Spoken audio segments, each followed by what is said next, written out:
Salut cher élève, voici notre nouvelle situation problème. Fatima toucha un réchaud brûlant sans s'en apercevoir, alors elle tire sa main rapidement, avant même qu'elle ne sente la douleur. Son ami considère ce mouvement comme volontaire, tandis que Fatima le considère comme involontaire, justifiant cela par le fait que la trajectoire de l'influx nerveux est différente dans les deux mouvements. Quel est alors le problème qu'on peut poser à partir de cette situation? On peut se demander quel est le trajet de l'influx nerveux dans le mouvement involontaire qu'on appelle aussi réflexe. À votre avis, quel est le trajet de l'influx nerveux dans le mouvement involontaire? On peut supposer que le trajet de l'influx nerveux dans les mouvements involontaires est identique à celui de l'influx nerveux en mouvement volontaire, de l'aire motrice vers les muscles via les fibres motrices. Différent de celui de l'influx nerveux lors de mouvements volontaires. Quelle est notre stratégie pour résoudre ce problème? Nous devons savoir quels sont les organes intervenant dans les mouvements involontaires. Quel est le rôle des éléments impliqués dans les mouvements involontaires? Quelles sont les structures responsables de la transmission de l'influx nerveux? Et quel est le sens de déplacement de l'influx nerveux?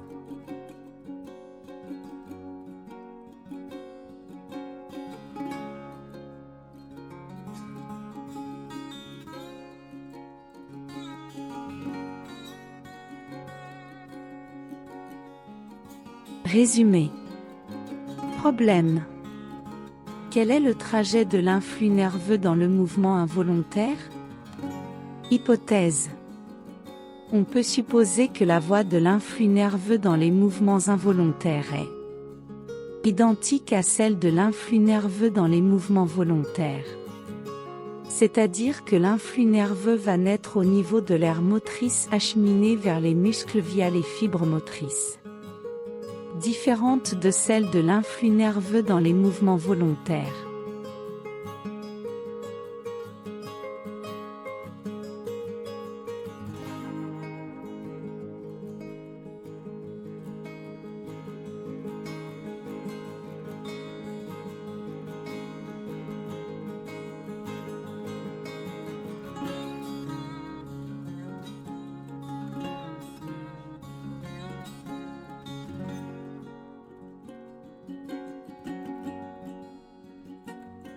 Mais qu'est-ce qu'un réflexe? Voyons quelques exemples de réflexes. On prend comme premier exemple le réflexe rotulien. Quand le médecin frappe avec un marteau à réflexe les tendons sous la rotule de la jambe, elle est brusquement projetée en avant et quoi que le sujet fasse, il ne peut pas arrêter la réaction.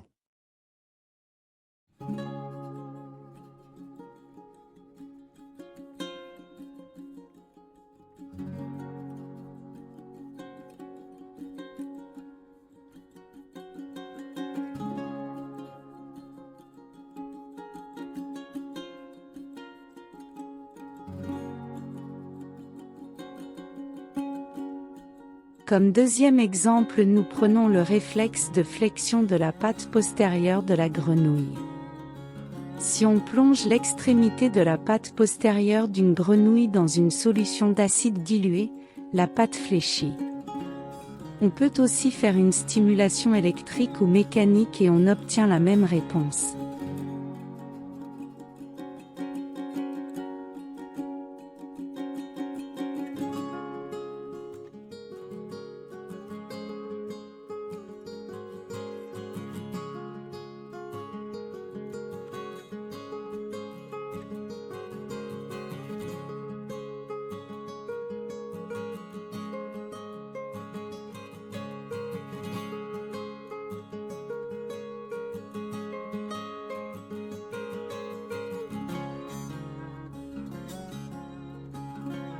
Ces réactions rapides et involontaires provoquées par un stimulus sont appelées réflexes. Mais quels sont donc les organes intervenant dans les réflexes? Pour déterminer les éléments impliqués dans les réflexes en général, nous réalisons les expériences suivantes.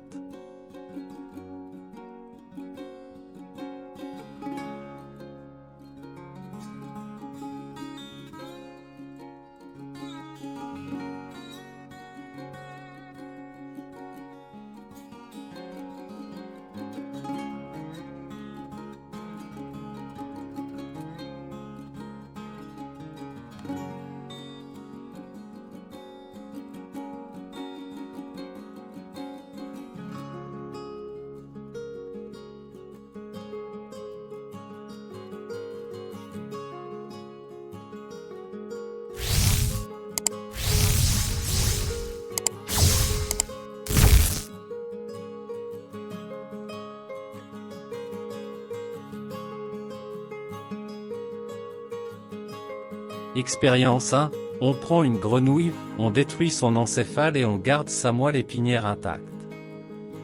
On obtient une grenouille spinale ou décérébrée. On trempe l'extrémité d'une patte postérieure dans une solution d'acide dilué. Résultat, flexion de la patte postérieure. Que peut-on en conclure? On peut conclure que l'encéphale n'intervient pas dans ce réflexe.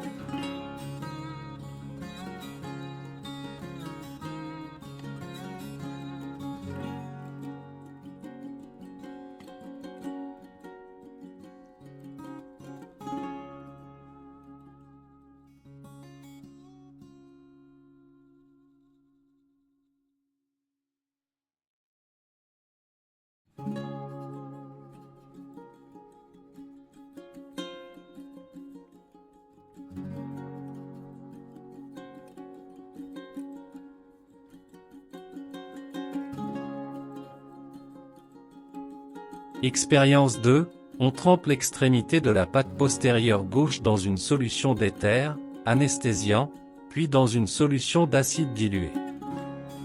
Résultat, pas de flexion de la patte postérieure gauche. Quelles conclusions pouvons-nous en tirer? On peut conclure que la peau intervient dans ce réflexe comme récepteur sensoriel.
Expérience 3, on sectionne le nerf sciatique gauche.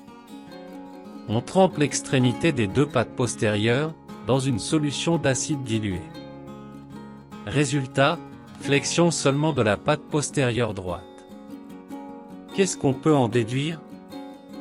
On peut en déduire que le nerf sciatique intervient dans ce réflexe médulaire comme conducteur.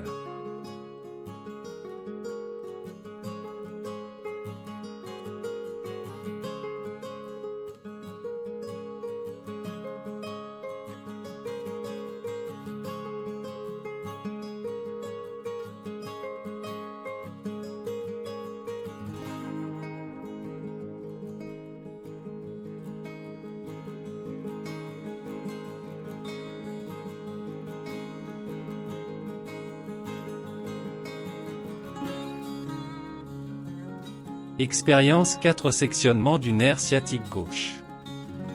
Excitation électrique du bout périphérique du nerf sciatique. Résultat, flexion de la patte postérieure gauche. Qu'est-ce qu'on peut en déduire? On peut en déduire que le nerf sciatique intervient dans ce réflexe comme conducteur moteur. Nous avons dit que le nerf sciatique est un conducteur moteur, car il transmet l'influx nerveux moteur du point d'excitation jusqu'au muscle du membre postérieur gauche, qui se contracte sous l'influence de cet influx moteur centrifuge.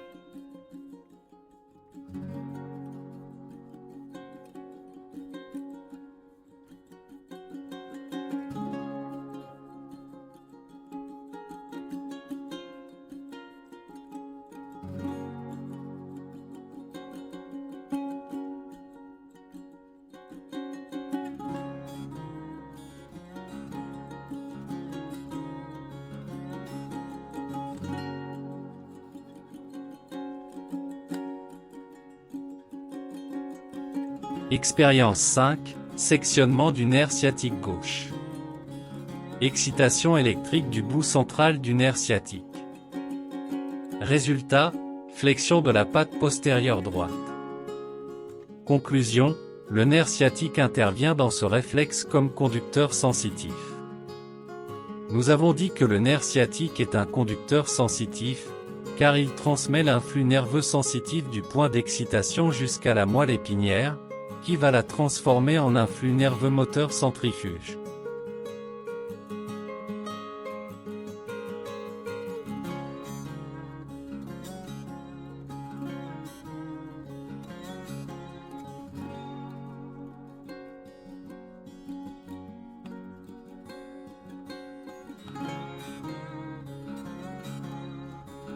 Expérience 6. On détruit la moelle épinière, puis on trempe l'extrémité de la patte postérieure droite dans une solution d'acide dilué. Résultat, pas de flexion de la patte postérieure droite. Qu'est-ce qu'on peut en déduire? On peut en déduire que la moelle épinière intervient dans ce réflexe comme centre nerveux, par conséquent, ce réflexe est médulaire.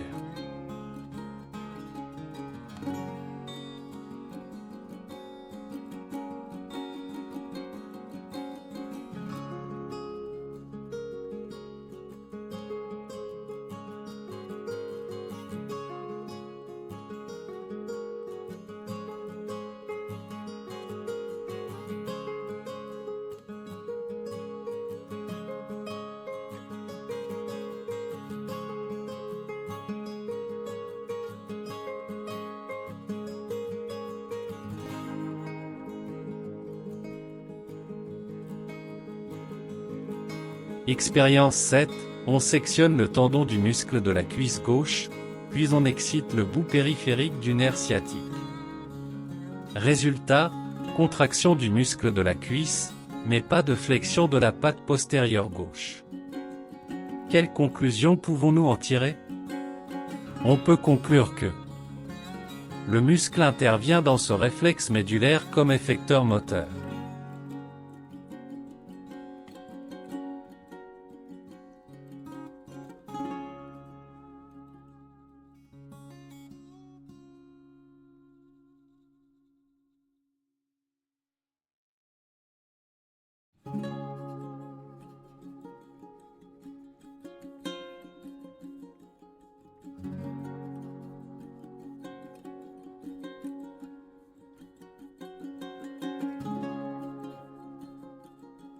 En résumé, on peut dire que dans l'accomplissement d'un réflexe interviennent obligatoirement les éléments suivants.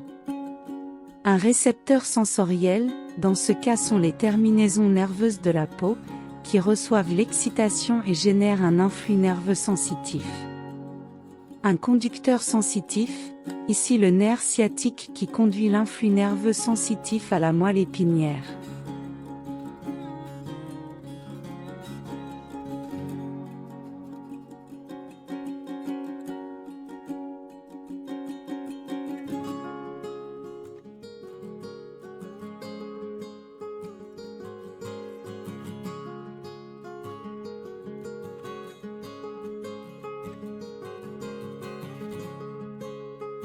Un centre nerveux, ici la moelle épinière, où l'influx sensitif se transforme en influx moteur.